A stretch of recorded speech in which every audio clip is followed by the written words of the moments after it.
Issue کرنے کا جو ہے وہ بھی فیصلہ ہوا، اور اسد مجید نے بتایا کہ انہوں نے ہی پاکستان میں امریکن امبیسی اور امریکہ کے اسٹیٹ ڈپارٹمنٹ کو ڈیمارش ایشو کرنے کی تجویز جو ہے وہ دی تھی، اور جو کچھ بھی کیا گیا اس معاملے کے اندر وہ پاکستان اور امریکہ کے جو تعلقات ہیں ان کے لیے ایک بڑا دھچکا تھا۔ انہوں نے کہا کہ سائفر کو سازش قرار دینے کا فیصلہ اس وقت کی سیاسی قیادت کا تھا۔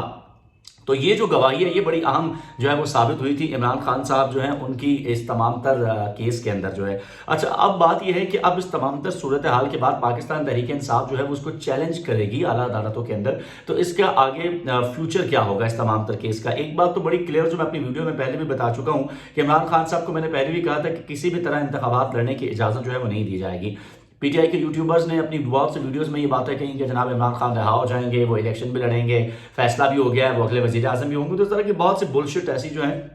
جو کہ حقائق کے بالکل منافی تھی، انہیں پی ٹی آئی کے یوٹیوبرز کی جانب سے پیش کیا گیا جو کہ حقیقت سے بہت ہی دور تک تھی۔ خیر، ہم آج کی ویڈیو کے حوالے سے دیکھیں تو اس وقت جو قانونی طور پر اگر دیکھا جائے تو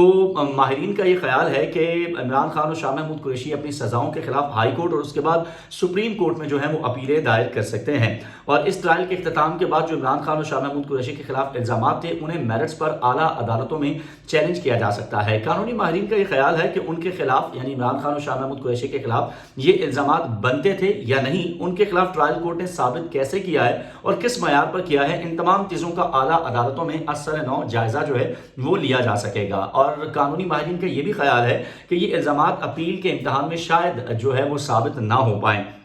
اور اس معاملے میں قانونی ماہرین یہ بھی کہتے ہیں کہ عدالت جو ہے اس نے بڑی عجلت یعنی کہ جلد بازی سے کام لیا ہے اور غیر معمولی طریقہ کار جو ہے وہ اختیار کیا گیا ہے۔ صرف چند ہی گھنٹوں کے اندر بہت سارے گواہان کو دیکھا گیا جس پر عمران خان کے وکیل سلمان صفدر اور دیگر وکلاء نے جو ہے وہ احتجاج بھی کیا تھا، اور عمران خان نے بھی تیز رفتاری سے ہونے والے عدالتی کارروائی پر عدم اعتماد کا اظہار کیا تھا، اور رپورٹس کے مطابق وہ عدالت چھوڑ کر بھی چلے گئے تھے۔ اور جب اعلیٰ عدالتوں میں یہ کیس جائے گا تو یہ معاملہ بھی زیر غور آئے گا کہ اس مقدمے کو کس انداز میں چلایا گیا۔ اس سے قبل 2 مرتبہ اعلیٰ عدالتیں اس خصوصی عدالت کو اثر نو کام کرنے کا جو ہے وہ حکم بھی دے چکی ہیں، کیونکہ اس میں کام کرنے کے بنیادی طریقے پر سوالیہ نشانات تھے۔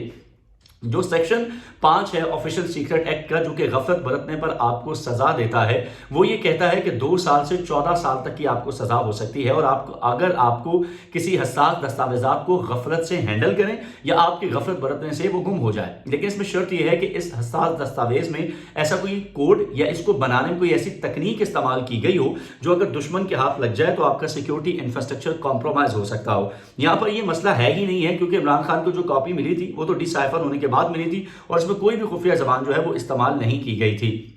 اور خصوصی عدالت نے کس بنیاد پر عمران خان کو سزا سنائی اور قانونی تقاضوں کو کیسا پورا کیا گیا، اس کے لیے یقینی طور پر تفصیلی فیصلے کو جو ہے وہ انتظار کرنا ہوگا۔ سپریم کورٹ کے وکلاء کا یہ خیال ہے کہ عمران خان کو یہ جو آفیشل سیکرٹ ایکٹ کے تحت قائم عدالت کا فیصلہ ہے اس کے اوپر بہت سے سوالات جو ہیں اس فیصلے کے بعد اٹھتے ہیں، کیونکہ وکلاء صفائی کو تبدیل کر کے عدالت کی جانب سے مقرر کردہ وکیل صفائی کو لانا یہ سوال کھڑا کرے گا کہ کیا ملزمان کو منصفانہ ٹرائل کا موقع دیا گیا یا نہیں، اور عدالت کے پاس یہ اختیار موجود ہوتا ہے کہ وہ ملزمان کے لیے وکیل مقرر کرے، لیکن یہ عموماً اس وقت ہوتا ہے جب ملزمان اپنے وکیل کو خود مقرر کرنے سے انکار کر دے یا پھر ملزمان کے وکیل عدالت کے سامنے جو ہیں وہ پیش ہی نہ ہو۔ اور بظاہر جس جلدی میں یہ فیصلہ سنایا گیا ہے اور اچانک جس طرح سے اسٹائل کو مکمل کیا گیا ہے اس سے یقینی طور پر عدالت کی جو شفافیت ہے اس پر بہت سے سوالات جو ہیں وہ اٹھتے ہیں۔ اس کے ساتھ ساتھ توشہ خانہ کیس میں عمران خان جو ہے وہ آپ کو پتہ ہے ان کی سماعت ہے، اس کے ساتھ ساتھ القادر کرپشن کیس میں عمران خان صاحب ہے، 9 مئی سے متعلق کیس میں عمران خان جو ہے وہ بھی ان کے اوپر چل رہا ہے۔ تو اس وقت عمران خان کی جو رہائی ہے اگر حقیقی معنوں میں آپ پوچھیں تو وہ دور دور تک دکھائی نہیں دیتی ہے۔ اور آپ یہ دیکھیے کہ عمران خان جو ہے وہ جہاں اسٹیبلشمنٹ کی بات کرتے ہیں تو وہ خود یہ کہہ چکے ہیں کہ جب 18 کے اندر الیکشن ہوئے تھے تو جنرل اس وقت کے جو D G I S I تھے جنرل فیض، انہوں نے جو ہے وہ خود ٹکٹیں بانٹی تھیں۔ پھر یہ جنرل باجوہ پر الزامات لگاتے ہیں تو جنرل باجوہ جو ہیں وہ بھی عمران خان کو کس طریقے سے فیسیلیٹیٹ کرتے ہیں یہ خود عمران خان اپنی تقریروں کے اندر جو ہے وہ بتا چکے ہیں۔ لیکن حقیقت یہ ہے کہ جو معاملہ 2013 کے اندر آپ دیکھیے جب حکومت بنی اور 17 کے اندر نواز شریف کو مجھے کیوں نکالا سے شروع ہوا، وہ آج عمران خان کے اوپر جو ہے وہ سائفر کیس کے اندر ہم کسی کے غلام نہیں ہیں، وہ اس پہ آ کے ختم ہو گیا ہے۔ اور ایک طرح سے میں تو یہ سمجھتا ہوں کہ یہ مکافات عمل ہے۔ اس وقت بھی آپ خوش ہو رہے تھے جب نواز شریف کے ساتھ یہ ہو رہا تھا اور آج آپ کے ساتھ یہ ہو رہا ہے۔ تو آپ جو ہیں وہ اس طریقے سے اب یہ تمام تر چیزیں جو ہیں وہ آپ کے اوپر آ گئی ہیں. تو یہ ایک مکافات عمل ہے. اگر اس وقت چیزوں کو میں سمجھتا ہوں کہ پریڈکٹ کر لیا جاتا ہے عمران خان صاحب کی جانب سے تو شاید یہ دن ان کو جو ہے وہ نہیں دیکھنے پڑتے. اور آخر میں ایک بڑی دلچسپ سی بات آج جو ہم نے دیکھی